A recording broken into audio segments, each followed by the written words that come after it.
Hello, girls in the woods. Today we're going to have a little botany session. Here are 3 Forest Service employees that are all working for the Forest Service, and they're going to introduce themselves today. Hi, I'm Sienna McDonald, a botany technician. Jordan Woodcock, botany tech. Maddie Herman, botany tech.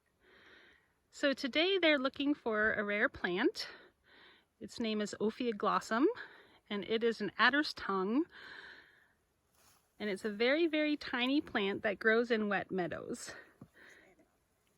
And we're trying to assess the population viability because it seems like a lot of our wet meadows are drying out.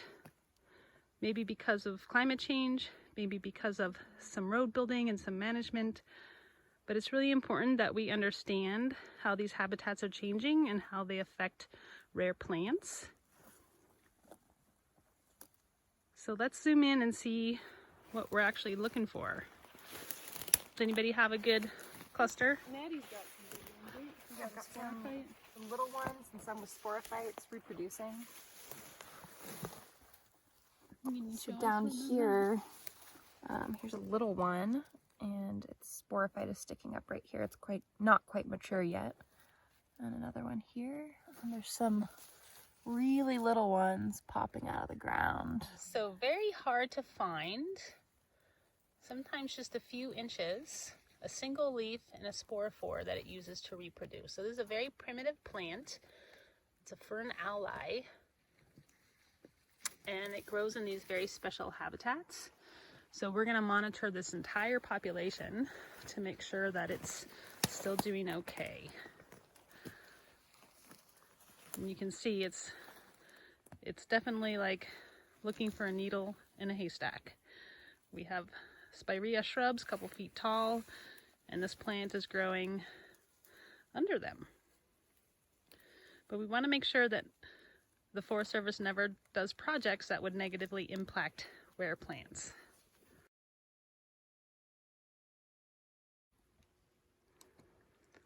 Okay, so here we are at Hidden Lake Bog, and this is our botany session part 2, where we're looking at special habitats. Bogs are special habitats because they're primarily built off of thousands and thousands of years of peat moss accumulation. And so peat moss is a very special moss, as you can see right here.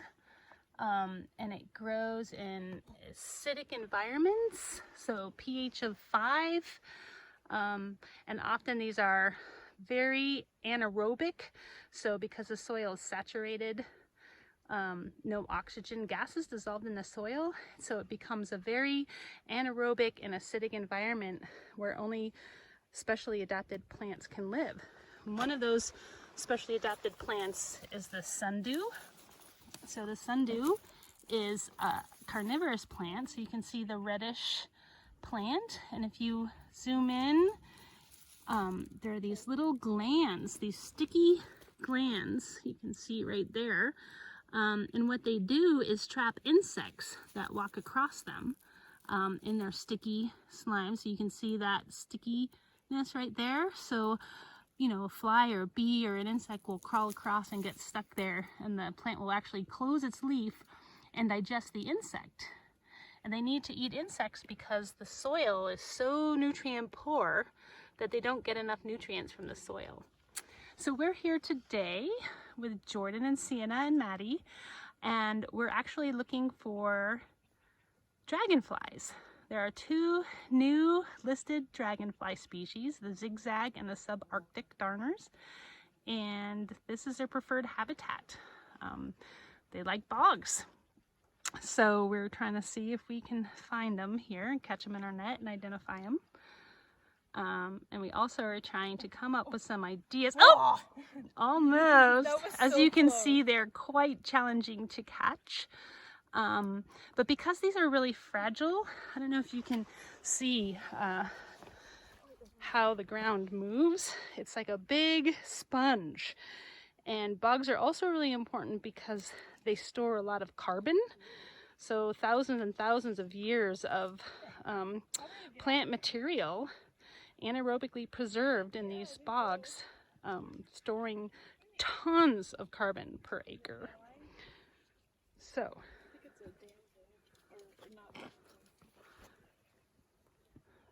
here we are.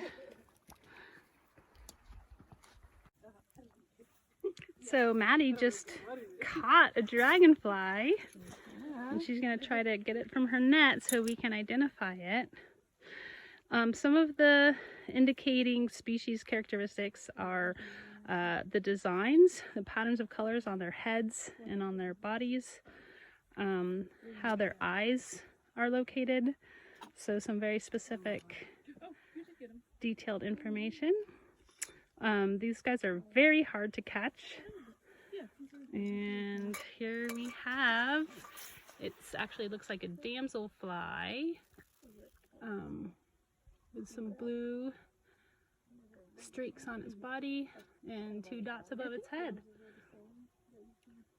So if this was one of our listed sensitive dragonflies, we would record some information about it, really trying to understand more about the habitat specificity of these species.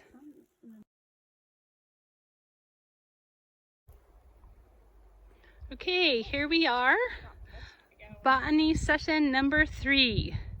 We are at Box Canyon Meadow, a beautiful dry meadow, which is also a special habitat, and we are doing a bumblebee survey.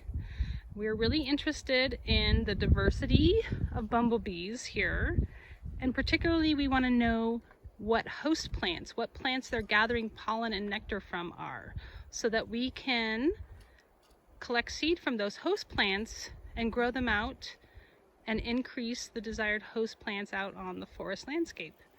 So the first thing we want to do is sample to know what species of bumblebees we have here and what species of plants they're pollinating. So it looks like somebody has a bee, Jordan. So let's see what she found. I think it's a Bifarius. Another one. So we catch them in these nets, and then we get them in a little cube which has a magnifying glass, and you can see they're kind of buzzing around, and then we try to identify them based on these little picture guides. So it's really important to know a little bit about the anatomy of these bees and the coloration, and then we can record the species and the host plant. Pretty neat. And the reason why we're interested in bumblebees is because they're very important pollinators. As you guys know, they are responsible for pollinating a lot of the food that we eat. And their populations have declined rapidly in the last 10 years, probably for a variety of reasons, including the use of pesticides, habitat destruction or conversion. A lot of these beautiful open meadows, like we've had in the Willamette Valley, for example, were really divorced with flowering plants, and we've planted a lot of grass seed, a lot of grass to produce grass seed. And grass is, as you guys remember, is a wind pollinated species. And so taking meadows that were filled with flowering plants and converting them to grasses that are wind pollinated and don't require pollinators, we've really decreased the amount of habitat available for our native bees. So we're very interested in what their host plants are and how we might be able to increase those host plants.